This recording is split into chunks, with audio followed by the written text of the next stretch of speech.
हमारे साथ मौजूद हैं काटी प्रेसिडेंट सलीमुज़्ज़मा साहब।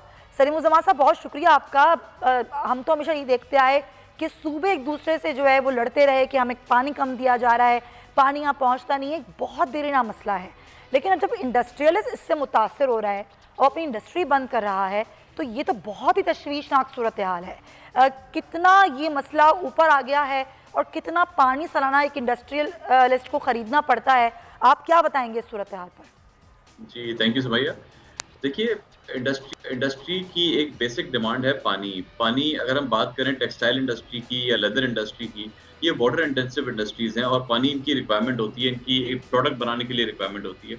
इनको अपने ज़ाती इस्तेमाल के लिए पानी नहीं चाहिए होता, बल्कि इनको प्रोडक्ट बनाने के लिए चाहिए होता है पानी। और वो पानी जिससे ये प्रोडक्ट बनाते हैं, जो कि मुल्क के लिए ज़र मुबादला कमा के देती है, यहाँ पे लोगों को एम्प्लॉयमेंट जनरेट करके देती है, यहाँ पे आपके टैक्सेस जनरेट करके देती है।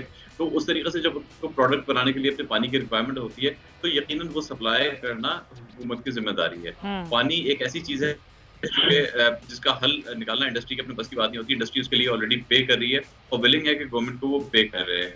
हमारा वाटर बोर्ड के साथ इंटरेक्शन रहता है, हमारे उनके साथ बहुत कभी-कभी टफ आर्गुमेंट्स भी हो जाते हैं, कभी उनके साथ हमारे बेहतर इंटरेक्शंस भी रहते हैं। लेकिन ओवरऑल जो पानी का मसला है, वो सिंध के अंदर पर्टिकुलरली कराची के अंदर इतना ज़्यादा संगीन होता जा रहा है कि इस वक़्त यहाँ पे इंडस्ट्री अब पैकअप होना शुरू हो गई है। आपने ज़िक्र किया एहसन मुनीर साहब का, एहसन मुनीर साहब पैकअप कर नहीं रहे, बल्कि उन्होंने ऑलरेडी पैकअप कर दिया है। पाकिस्तान के वो सबसे बड़े एक्सपोर्टर थे। 3 अरब रुपए की उनकी 3 अरब की उनकी एक्सपोर्ट थी और उसका उनको जो पानी परचेज़ करना पड़ता था, एक बड़े एक्सपोर्टर की अगर आप बात करें तो उनको 2 करोड़ रुपए महीने का पानी वो परचेज़ कर रहे थे। और ये इतनी बड़ी कॉस्ट थी कि जिसकी वजह से उनको अपनी यहाँ से कराची से इंडस्ट्री शिफ्ट करनी पड़ी। अब जब कराची से इंडस्ट्री इस तरीके से जाएगी, और भी ज़ाहिर है कि जो बड़े एक्सपोर्टर्स हैं, क्योंकि कराची में आपको पता है कि और भी दीगर मसाइल बहुत ज़्यादा है as compare to rest of the country.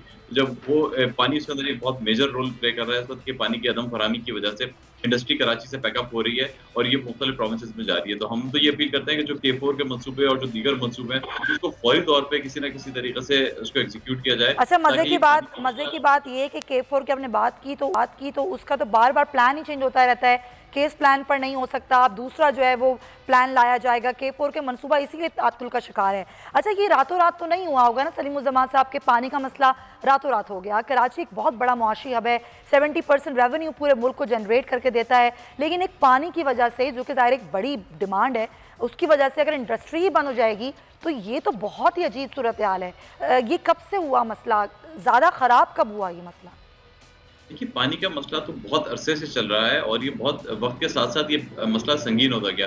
Karachi वो शहर है बदनसीबी से, जिसकी आबादी बढ़ती है, लेकिन कागज़ों में उसकी आबादी कम होना शुरू हो जाती है। और जब उसकी आबादी उतनी रिपोर्ट नहीं होती जितनी उसकी रिक्वायरमेंट है, तो उसके लिए शायद वसाइल का भी उतना जो एलोकेशन है वो उतना नहीं हो पाता। आपकी इस वक़्त जो कराची शहर की आबादी है वो बेतहाशा बढ़ चुकी है। यहाँ पे वसाइल उसके हिसाब से मौजूद नहीं है। पानी यहाँ पे आपको पता है कि पानी की इस वक़्त एक सीरियस क्राइसिस है और उसके रिज़ल्ट्स अब हमने देखना शुरू कर दिए। इसके रिज़ल्ट्स अब हमारे सामने आना शुरू हो गए। हुँ। आपके यहाँ से इंडस्ट्री मूव होना शुरू हो गई। एक का तो मैंने आपको नाम दिया, इसी तरीके से और दीगर बहुत सारे लोग हैं। आप खुद अंदाज़ा लगाइए, अगर ऑन एन एवरेज एक बड़ा इंडस्ट्रियलिस्ट जिसको कर 1 से डेढ़ करोड़ रुपए महीने का पानी खरीदना पड़ रहा है, और यही इंडस्ट्री अगर वो शिफ्ट कर देता है पंजाब में, जहाँ पे पानी उसको तकरीबन फ्री ऑफ कॉस्ट अवेलेबल है, तो उसकी जो महीने की उसकी कॉस्ट सेविंग है, वो कितनी बड़ी सेविंग हो जाती है। तो वो क्यों यहाँ पे बैठेगा? आप उसको इंडस्ट्रियलिस्ट को आपको वजूहत देनी होती है। इंडस्ट्रियलिस्ट यकीनन यहाँ पे बैठा हुआ एक जिहाद कर रहा है, इतने हुँ। सारे यहाँ पे चैलेंजेस को फेस कर रहा है, लेकिन अगर आप उसके पास से वो बैठने की बजाय छीनते रहेंगे, आप उसको बुनियादी ज़रूरियात फराहम नहीं करेंगे, तो उसके लिए तो फिर बेकार है। वो तो ऐसी वेन्यूज़ ढूँढेगा कि जहाँ पे वो अनइंटरप्टेड तरीके से अपनी प्रोडक्ट्स को सप्लाई कर सके। हुँ। आप ये देखिए कि पानी की जो सप्लाई है, एक तो कॉस्ट का इतना बड़ा फैक्टर है, दूसरा इसके अंदर फिर फैक्टर आता है कि अवेलेबिलिटी कभी-कभी जो है डिफिकल्ट हो जाती है। अवेलेबिलिटी अभी इन्होंने पहले, अब तो खैर हमारे उससे रेगुलराइज़ कर रहे हैं वो लोग सबसॉइल कनेक्शंस को, लेकिन पहले इन्होंने सबसॉइल के कनेक्शंस काटना शुरू कर दिए थे। तो उसकी वजह से पानी की फराहमी मुअत्तल हुई और इंडस्ट्री शटडाउन की तरफ चली गई। अब जब इस तरह के मसले-मसाइल आपको आए दिन आते रहेंगे, तो इंडस्ट्रियलिस्ट यकीनन ऐसी वेन्यूज़ ढूँढेगा जहाँ पे उसको ये मसाइल ना हो और जहाँ पे वो अपना बगैर किसी प्रॉब्लम के इंडस्ट्री ऑपरेट कर सके। बिल्कुल, आप सही कह रहे हैं, ज़ाहिर है फिर तो होगा यही। अच्छा, आपने अभी कहा कि हम वाटर बोर्ड से राब्ते में रहते हैं, शिमन वाटर बोर्ड से भी आपकी बातचीत होती होगी, लेकिन हुकूमत से आपकी क्या बातचीत है? हुकूमत से आप लोगों का डिस्कशन हुआ कि ये इतनी तशवीशनाक सूरत हाल हुई कि इंडस्ट्री बंद हो रही है, तो उन्होंने आपको क्या जवाब दिया? देखिए, हम हर लेवल पे ये आवाज़ वक़्तन-फ़वक़्तन उठाते रहते हैं। हमारी नासिर शाह साहब से मुलाकात हुई है, बहुत अच्छी मुलाकात हुई है। हमने उनको हुँ, अपने कंसर्न से भी आगाह किया और हमने उनको बताया कि इंडस्ट्री इस तरीके से मूव हो रही है यहाँ पे। उसके ऊपर उन्होंने हमें हर तरह के एश्योरेंसेस दी, जो हमारे ऑपरेशनल डिफ़िकल्टीज़ थे, उसके लिए उन्होंने हमारा एक लेजेंड भी अच्छा क्रिएट कराया वाटर बोर्ड के साथ। लेकिन इस वक़्त बात ऑपरेशनल डिफ़िकल्टीज़ की नहीं है, बात ये है कि अब इसको जो लॉन्ग टर्म आपके प्लान्स हैं, उनको एग्ज़ीक्यूट करने की बात है कि उस वक़्त उनको फ़ोकस फेडरल गवर्नमेंट को भी और प्रोविंशियल गवर्नमेंट को भी अपने आपस के इख्तिलाफ़ात को बुला के कराची के लिए एक होकर सोचना पड़ेगा कि हम किस तरीके से ये अपने डिफरेंसेस को बुला के कराची के जो मसाइल हैं उनको हल कर सकते हैं। चाहे इसमें फेडरल गवर्नमेंट इंटरवीन करे, चाहे इसमें प्रोविंशियल गवर्नमेंट अपना किरदार अदा करे, लेकिन पानी के मसले को स्ट्रेटेजिक लेवल पे इनको हल करना पड़ेगा क्योंकि पानी के बगैर यहाँ की सनत नहीं चल सकती, यहाँ के रहने वाले नहीं रह सकते। अच्छा, ये बड़ी अजीब-सी बात है कि हर मामले को हम सियासी रुख देते हैं और आपने बिल्कुल सही कहा कि सियासी मामलात, सियासी इख्तिलाफ़ात बुला के बैठ के मसले का हल निकालें। अच्छा, आप ही लोग हैं, चाहे वो एक आम आदमी है, अपने घर के लिए पानी खरीद रहा है या इंडस्ट्रियलिस्ट है, वो अपनी इंडस्ट्री के लिए पानी खरीद रहा है। आपको पानी खरीद के तो मिल जाएगा, लेकिन आपको पानी लाइनों में नहीं मिलेगा। तो एक इंडस्ट्रियलिस्ट जो करोड़ों का पानी खरीद रहा है, उसको इतना नुकसान हो रहा है, तो बाकी जो इंडस्ट्रीज़ हैं वो किस तरह सफ़र कर रही हैं इससे, सलीमुज़्ज़मा साहब? देखिए, पानी के जो सफ़रर है वो हर कोई है, कराची में रहने वाला हर शख़्स पानी का सफ़रर है।